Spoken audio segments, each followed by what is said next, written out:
చాలా అంటే చాలా హైప్ చేశారు. బట్ ఇప్పుడు కొన్న వాళ్ళ పరిస్థితి ఏంటి? ఈవెన్ చాలామంది డెఫినెట్గా దాన్ని పాయింట్అవుట్ అయితే చేస్తాను. చీట్ చేయడం ఎంతవరకు కరెక్ట్? హాయ్ ఫ్రెండ్స్, నేను మీ సాయి కిరణ్. ఫ్రెండ్స్, ఈ డోర్ టీవీ లాంచ్ అయ్యి ఒక 6-7 మంత్స్ కూడా కావట్లేదు. అప్పుడే కంప్లీట్గా షట్ డౌన్ అయితే అయిపోయింది. మొత్తం దుకాణం బంద్ చేసుకుని అయితే వెళ్ళిపోయారు. ఈ టీవీ లాంచ్ అయినప్పుడు చూసుకుంటే దీని హైప్ మామూలుగానైతే లేకుంటే, వీళ్ళ CEO చూసుకుంటే 4 years వారంటీ అని చెప్పేసి, India's first subscription based TV అని చెప్పేసి చాలా అంటే చాలా హైప్ చేశారు. ఈవెన్ చాలా మంది క్రియేటర్స్ కూడా 10,500 వస్తుంది కదా, కన్సిడర్ చేయొచ్చు అన్నట్టే వీడియోస్ అయితే చేశారు. మనకు కూడా ఈ టీవీ అయితే పంపించారు, మనకు కూడా రివ్యూ యూనిట్ అయితే వచ్చింది.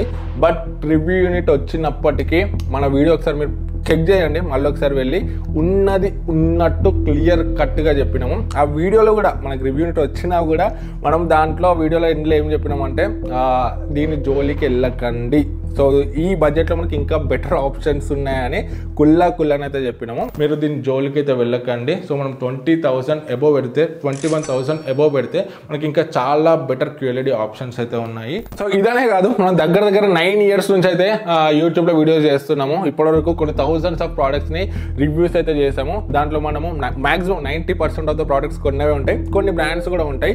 బ్రాండ్స్ ఉన్నా కూడా దాంట్లో ఏదన్నా మేజర్ మైనస్ ఉంటే డెఫినెట్గా దాన్ని పాయింట్అవుట్ అయితే చేస్తాను. ఇప్పుడు కొన్న వాళ్ళ పరిస్థితి ఏంది? చాలా మంది తెలియకే టీవీని అయితే కొన్నారు. మన రివ్యూ చూస్తుంటే మాత్రం పక్క టీవీని అయితే కొనే వాళ్ళైతే కాదు.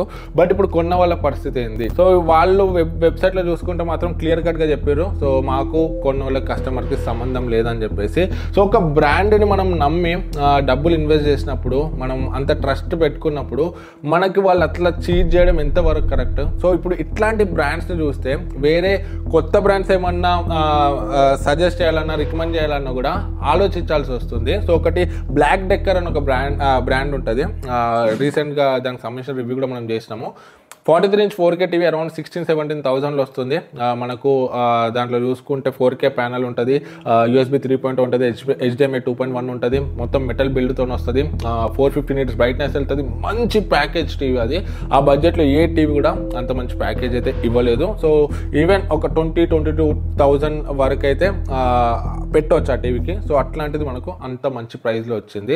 బట్ ఇప్పుడు ఇట్లాంటి బ్రాండ్స్ని చూస్తే, అలాంటి కొత్త బ్రాండ్స్, మంచి దమ్మున్న బ్రాండ్స్ని కూడా రికమెండ్ చేయండి అంటే ఆలోచించాల్సి వస్తుంది. సో బ్రాండ్స్ ఎందుకు ఇట్లా చేస్తారో నాకైతే అర్థం కావట్లేదు. సరే ఓకే, వీళ్ళ దగ్గర ఫండ్స్ లేకనో లేకపోతే లాస్ అయిపోయో షట్ డౌన్ చేసి, ఓకే షట్ డౌన్ చేస్తే మరి కొన్న వాళ్ళకి ఏదో ఒకటి చేయాలి కదా. సో ఇన్ కేస్ రిటర్న్ చేసుకుని రిఫండ్ ఇవ్వడము, అది కాకపోతే అట్లీస్ట్ సర్వీస్ అన్న, ఇప్పుడు వీళ్ళ సర్వీస్ సెంటర్స్ తీసేశారు, థర్డ్ పార్టీ వేరే బ్రాండ్స్తో ఎవరితోనన్నా టైఅప్ అయిపోయి వాళ్ళ త్రూ అన్న సర్వీస్ ఒక 1 year or 2 years సర్వీస్ అన్న ప్రొవైడ్ చేయరు కదా. ఏమి చేయకుండా డైరెక్ట్ మేము బంద్ చేస్తున్నాం, వెళ్ళిపోతున్నామని వెళ్ళిపోవడము ఎంతవరకు కరెక్ట్? డోర్ టీవీ లాంచ్ అయినప్పుడు కూడా వీళ్ళ టర్మ్స్ అండ్ కండిషన్స్ చూసుకుంటే చాలా ఘోరంగా ఉండే. మనం సబ్స్క్రిప్షన్ పే చేయకపోతే టీవీ రిటర్న్ కూడా తీసుకెళ్తాము అన్నది ఒక క్లాజ్ అయితే ఉండే. అట్లా ఇంకెన్ని క్లాజెస్ ఉండేనో. బట్ ఇట్లా చేయకుండా మధ్యలోనే క్లోజ్ చేసుకుని వెళ్ళడము కరెక్ట్ అయితే కాదు. సో దీని మీద యాక్షన్ అయితే తీసుకోవాలి. ఒక్క మంచి విషయం ఏంటంటే టీవీని అయితే అన్లాక్ అయితే చేశారు. ఎవరైతే రీసెంట్గా తీసుకొని ఉంటారో 10,500 అట్లా తీసుకొని సబ్స్క్రిప్షన్ తక్కువ పీరియడ్ పే చేసి ఉంటారో వాళ్ళకు కొంచెం బెనిఫిట్ అయితే అవుతుంది. అన్లాక్ అయింది. బట్ అన్లాక్ అయినప్పటికీ మనకు దీంట్లో నెట్ఫ్లిక్స్ అయితే రాదు, ప్లే స్టోర్ ఉండదు, మనకు ఫుల్ యాప్ సపోర్ట్ ఉండదు. మనం మళ్ళీ ఎటు చేసి ఒక ఎక్స్టర్నల్ డివైస్ని అయితే పెట్టుకోవాల్సి వస్తుంది. అది గూగుల్ డివైస్ అయినా ఫైర్ స్టిక్ అయినా ఏదో ఒకటి పెట్టుకుంటేనే మనకు ఫుల్ ఫ్లెడ్జ్డ్ సపోర్ట్ అయితే వస్తుంది. చాలా మంది దీన్ని అన్లాక్ చేయడానికి కూడా ఇబ్బందులు అయితే ఫేస్ చేస్తున్నారు. అక్కడ ఇన్స్ట్రక్షన్స్ ఇచ్చారు, కాకపోతే అందరికి కూడా అది అన్లాక్ అయితే అవ్వట్లేదు. సో నేను క్లియర్ స్టెప్స్ చెప్తాను, ఇవి ఫాలో అవ్వండి, మీకు మాక్సిమం అన్లాక్ అయితే అయిపోతుంది. ఫస్ట్ మీరు పెన్ డ్రైవ్ని అయితే FAT32లోని అయితే రీసెట్ చేయండి. రీసెట్ చేసిన తర్వాత డోర్ వెబ్సైట్లోకి వెళ్తే అక్కడ మనకు 3 మోడల్స్ అయితే ఉంటాయి. మీ టీవీ బాక్స్లో ఇక్కడ చూడండి మోడల్ నెంబర్. ఆ మోడల్ నెంబర్ ఏదైతే ఉందో ఆ ఫైల్ని డౌన్లోడ్ చేసుకోండి సిస్టంలో, ఎక్స్ట్రాక్ట్ చేయండి. ఎక్స్ట్రాక్ట్ చేస్తే వస్తే 2 ఫైల్స్ వస్తే దాన్ని పెన్ డ్రైవ్ వేయండి. పెన్ డ్రైవ్ తీసుకొచ్చి టీవీని ఆఫ్ చేయండి. టీవీని ఆఫ్ చేసి పెన్ డ్రైవ్ పెట్టండి టీవీకి. టీవీని స్విచ్ ఆన్ చేయండి. రిమోట్ని ఏమనకండి, జస్ట్ టీవీ స్విచ్ ఆన్ చేయండి. మనకు అప్డేటింగ్ అని వచ్చేస్తుంది. వితిన్ ఒక 10-15 మినిట్స్లో మనకు అన్లాక్ అయితే అయిపోతుంది. సో అన్లాక్ అయిపోయినాక కూడా నేను చూశాను కొంచెం ల్యాగ్ ఉంది, రిమోట్ అంతా రెస్పాన్సివ్ లేదు, నెట్ఫ్లిక్స్ రావట్లేదు. బట్ పోర్ట్స్ అయితే అన్లాక్ అయిపోయినాయి, పోర్ట్స్ అయితే ప్రాపర్గానే వర్క్ అవుతున్నాయి.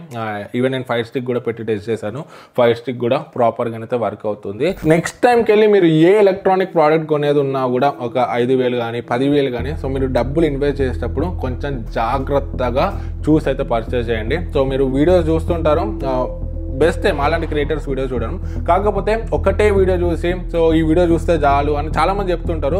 బట్ అట్లా చెప్పేటోళ్ళని అయితే మీరు నమ్మకండి. సో అన్ని వీడియోస్ చూడండి, తెలుగులో కానీ హిందీలో ఇంగ్లీష్లో మీకు ఏ లాంగ్వేజ్ ఫీజిబుల్ అయితే ఆ లాంగ్వేజ్లో ఒక 2-3 వీడియోస్ చూడండి. సో మీకే క్లారిటీ వస్తుంది ఎవరు కరెక్ట్ చెప్తున్నారు, ఎవరిది ఏందని చెప్పేసి. దాన్ని బట్టి మీరు డిసైడ్ అయితే అవ్వచ్చు. మీరు కొత్త బ్రాండ్ అయితే మ్యాక్సిమం అవాయిడ్ చేసేయండి. ఒక 1-2 ఇయర్స్ చూడండి, 1-2 ఇయర్స్ వాటి పర్ఫార్మెన్స్ మంచిగా ఉండి, సేల్స్ మంచిగా ఉండి, సర్వీస్ మంచిగా ఇస్తే వాటిని అయితే మీరు పర్చేస్ చేయొచ్చు.